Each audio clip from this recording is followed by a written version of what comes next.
ये ये इनकाउंटर का जो निशाना है वो टांग पे जाता है। और हमारे पत्रकार साथियों से कहूंगा, अंग्रेजी का एक अखबार था, प्रतिष्ठित अखबार, उसने कहा कि 18,000 इनकाउंटर हुए उत्तर प्रदेश में, जिसमें 200 जाने गई हैं, जो दावा है सरकार का। और बड़े पैमाने पर टांग में गोली लगी है या हाथ में गोली लगी है। इसका नाम दिया है हाफ इनकाउंटर या टांग पे गोली वाला इनकाउंटर। ये जितने भी टांग पर गोली वाले इनकाउंटर हैं, ये सब फर्जी इनकाउंटर हैं।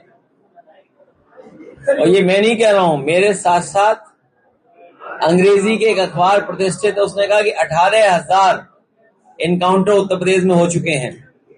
और कल ही मैं एक वरिष्ठ पत्रकार को सुन रहा था, वो कह रहे थे कि 10,000 इनकाउंटर हुए हैं ऐसे। और अगर इनकाउंटर से ही कानून व्यवस्था सुधर रही होती तो हमारे कंजौर के लोगों को बताओ, एक दलित बेटी को फांसी के फंदे पर लटकना पड़ा। आप सब जानते हैं, एक दलित बेटी, उसको न्याय नहीं मिला, उसकी कहीं सुनवाई नहीं हुई, उसे मजबूरी में फांसी पर लटकना पड़ा। लेकिन ये बात भी है कि फांसी पर लटकी है कि लटकाई गई है, अभी भी उसका खुलासा नहीं हुआ है।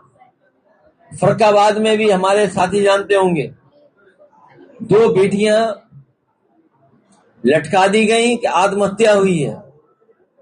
और हर दिन उत्तर प्रदेश में बड़े पैमाने पर बेटियों के साथ इस तरह का व्यवहार हो रहा है, जहां उनके साथ घटनाएं घट रही हैं। और जो सबसे ऑथेंटिक डेटा है एनसीआरबी, अगर हम एनसीआरबी के डेटा को ऑथेंटिक माने तो सबसे ज्यादा असुरक्षित महिलाएं अगर कहीं हैं तो वो उत्तर प्रदेश में हैं। तो क्या इनकाउंटर से कानून व्यवस्था बेहतर हो गई है?